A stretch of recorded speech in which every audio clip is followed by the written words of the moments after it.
Why are poor people poor? It's a question that we'll probably never have a complete answer to. But let's take a drive and look at some main problems. Ready? Let's go. Lack of education is the standard fallback explanation for poverty. A degree is valued above all else, but the cost of higher education is always skyrocketing. You're the king of these people, you're the lord of this nation. Not only are some unable to attain an education, but many people don't even try because they don't value education. You're the peace to the restless. Some will choose to stay at bad-paying jobs. Others turn to crime. Some will put their hope in sports. If a person is able to earn a college degree in America, then all disadvantages associated with coming from a poor family disappear. Poor people are less likely to know how to apply and receive financial aid, and they tend to not know anyone else who has gone to college and can help them through the process.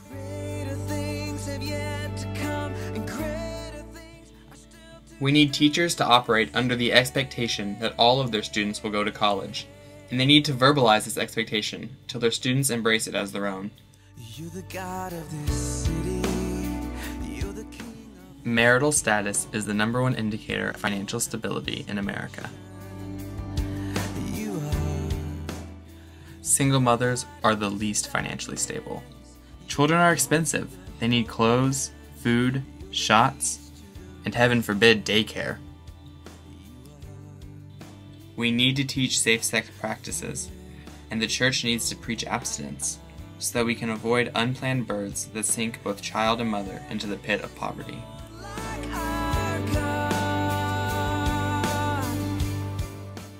We know you need to save for retirement, but what if you barely scraped by your whole life? If you have no family to take care of you, then you end up trying to survive on a meager Social Security check. And when that doesn't work, you end up having to work part-time.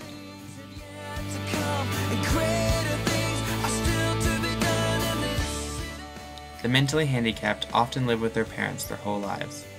But what happens when the inevitable happens? We need programs that teach the mentally handicapped job and life skills. And we need to let them be as highly functioning as possible through treatment and medications.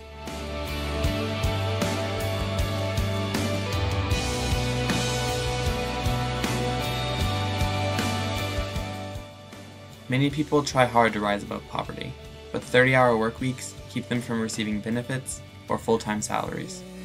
Is no one like our God. These jobs are meant as second jobs to supplement your income, or as part-time jobs for teenagers and college students. We need to stop selling these jobs as potential careers. No one will be able to work as a fry cook at McDonald's and make a good, livable income.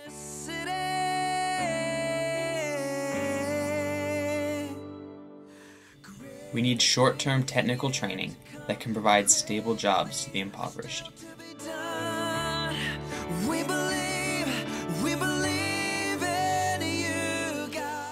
A big problem in our system is that it is geared to take care of those in poverty, but it does not help raise them up from poverty. It does not make sense to remove $20,000 worth of benefits when someone starts making $15,000 a year, because that still leaves them worse off than before.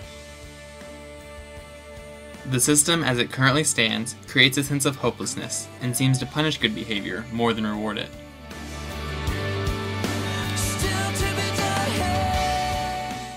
The reason poor people are poor is because Christians do not take their calling seriously. We are called to live in and among the poor and to walk through life with them. We need to stop trying to pour our money and spare time into the cities and instead pour out our lives. You're the light in this darkness. You're the hope to the hopeless. You're the peace to the restless. You are. Often when we look at poverty, we look at what is keeping people down so that we can try to remove those structures. However, asset-based community development proves to be more effective by asking what can we give people so that they can succeed.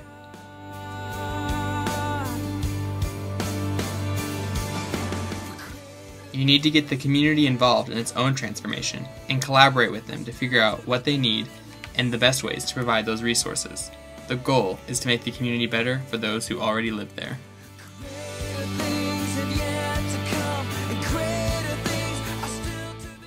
As Christians, we must remember that our fight is not against the concept of poverty, but it is to redeem individuals from their poverty.